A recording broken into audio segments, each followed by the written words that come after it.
with the taxiway and apron job.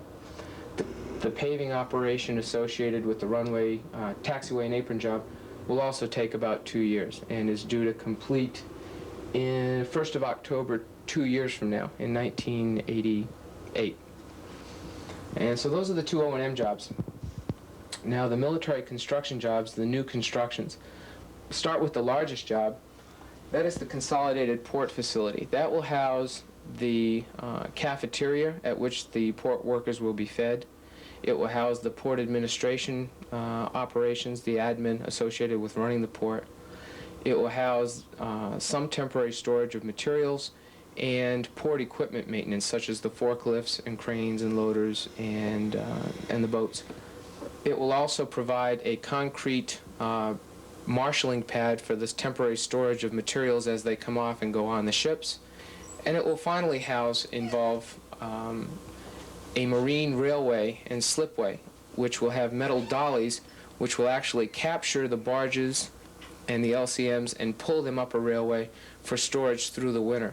Right now they're being hauled out of the water by bulldozer and dragged up across the shore, and the boats are sustaining some minor damage every year.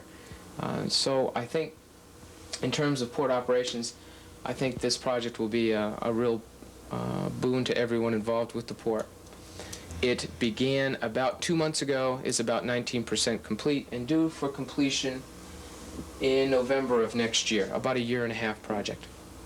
The next facility is a storage facility, a parking facility for aircraft refueling vehicles.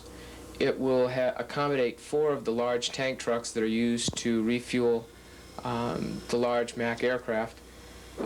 During the winter months it will be heated, which is a departure from their present conditions where they're parked outside. It began also earlier this spring and is due for completion also in November of next year. Project life of this project is the same as that as the port facility. Laundry and dry cleaning plant.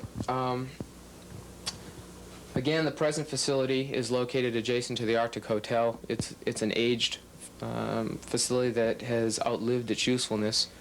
The new facility will house all of the existing laundry and dry cleaning equipment and some new equipment that's being procured by the Air Force for subsequent installation. They hope to enclose this building by the end of this construction season, mid-November, work on the interior through the winter, and finish it up next summer. So, that's an overview of what we're doing. Since we last spoke to Captain Seymour, the runway project was completed. The final acceptance was held September 26 by Captain Seymour for the Army Corps of Engineers and turned over to Colonel Harriman, Sonderstrom's base commander. The project ended on a positive note, a week ahead of schedule and at cost. For Sondy Spotlight, I'm Airman Vanetta Smithy. In the final part of our series on the Kulusuk community, we now take a look at one of the die sites. Die 4 is one of 4 die sites in Greenland and operated by the Tactical Air Command. Its mission is the detection and reporting of airborne vehicles and operates as a communication link between NATO and NORAD. In that effort, approximately 14 personnel live in this isolated environment. Die 4 is located on Kulusuk Island, over 1,000 feet above sea level. You can see the highest mountains in Greenland to the north, the Denmark Straits to the south, and the ice cap to the west. Die 4 is unique in that you must come in by air, using the Kulusuk airfield, and then travel 6 miles up the mountain by vehicle or 3-wheeler. Die 4 is also the only die site not totally isolated. The small village of Kapdan, also known as Kulusuk, is located 7 miles down the hill, and the city of Ammassalik is roughly 11 miles away. Nonetheless, it takes a very special person to work at a die site, according to site manager Don Gamble. I've seen a lot of people over the years that can't seem to adapt to the fact that we're not able to run down the street to the local store, you know, or to go to the local movies. Some people can't deal with that, and that's understandable, you know. But the die sites, one of the things that has always struck me is of the question that I get asked sometimes,